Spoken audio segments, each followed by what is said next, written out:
Dream on. Spencer is a very special engine from the mainland. He belongs to the Duke and Duchess of Boxford. He's very fast, very shiny, and very strong. He also likes to show off. Coming through! The other engines don't like that. One day, Thomas was shunting freight cars at Knapford Yards. Sir Topham had arrived. The Duke and Duchess of Boxford are coming to Sodor with Spencer, he boomed. Spencer will be very tired after his long journey, so you, Thomas, must help him. Later, Spencer arrived. Thomas was still working. Take my passenger cars and shunt them away, Spencer huffed grandly. I will when I've shunted these freight cars, tooted Thomas. But Spencer didn't like waiting. I'm faster, shinier, and stronger than you, Thomas. You're just a little tank engine. This made Thomas cross. But he remembered Sir Topham had told him to help.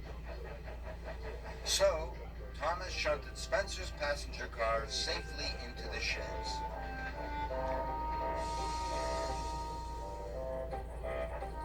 When Thomas arrived back at Tidmouth Sheds, he was very tired.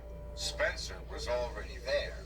Anyone can shunt freight cars, wheezed Spencer, but you have to be very special to pull the Duke and Duchess of Boxford. This made Thomas very cross. I'll show that bossy boiler, Thomas puffed. Tomorrow, I'm going to be faster, shinier, and stronger than Spencer. The next morning, Thomas had to collect freight cars from the smelters' yards. When Thomas reached the mainland, he decided he would go faster than Spencer. Thomas puffed faster and faster. Thomas steamed past Emily. Slow down, Thomas, she whistled. You'll never get round the bend. Thomas slammed on his brakes. Whoa! Tooted Thomas, terrified. Luckily, he stopped just in time. Maybe I can't be faster than Spencer, he chuffed, but I can still be shinier and stronger. Later, Thomas was at the washdown. I'd like the shiniest polish ever, he tooted. Thomas rubbed and scrubbed until he sparkled and shone. It took a very long time. Toby pulled up next to Thomas. Look, Toby, whooshed Thomas proudly. I've never been so shiny. Toby had an urgent message for Thomas. You have to shunt stone at the quarry, he steamed. They're waiting for you now. So Thomas puffed quickly away. Thomas arrived at the quarry. My, said Mavis, you're the shiniest engine I've ever seen. Thomas was pleased. He puffed off proudly. Thomas's cars were filled with stone. All his sparkle and shine had gone. Thomas was very unhappy. He steamed off with his load of stone. Thomas came to Gordon's Hill.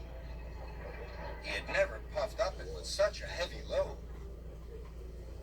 I may not be faster or shinier than Spencer, tooted Thomas, but I can still be stronger. The hill got steeper and steeper, and the stone felt heavier and heavier. Thomas's wheels started to spin. Oh no, cried Thomas.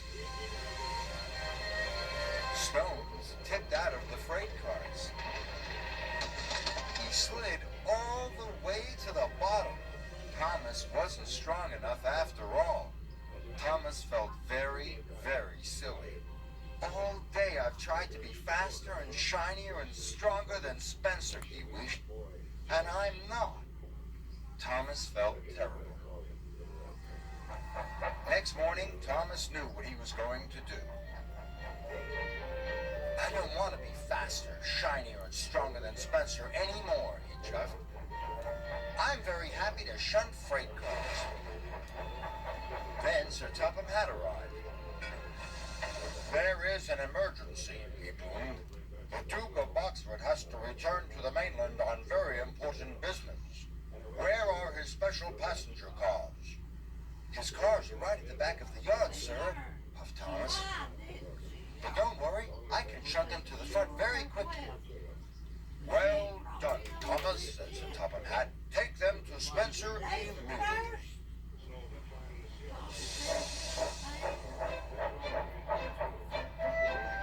When Thomas arrived at the sheds, Spencer's boiler was still cold. "You might be the fastest, shiniest, and strongest engine, but you're the slowest to get fired up," Thomas tooted cheekily. Now it was Spencer's turn to feel very silly. Then the Duke arrived. "Why are you not ready, Spencer? I will miss my airplane," he said sternly. "Thomas, you must take me to the airport." "Yes, sir," tooted Thomas. The Duke's special coat of arms was placed on Thomas's boiler, and Thomas steamed grandly away.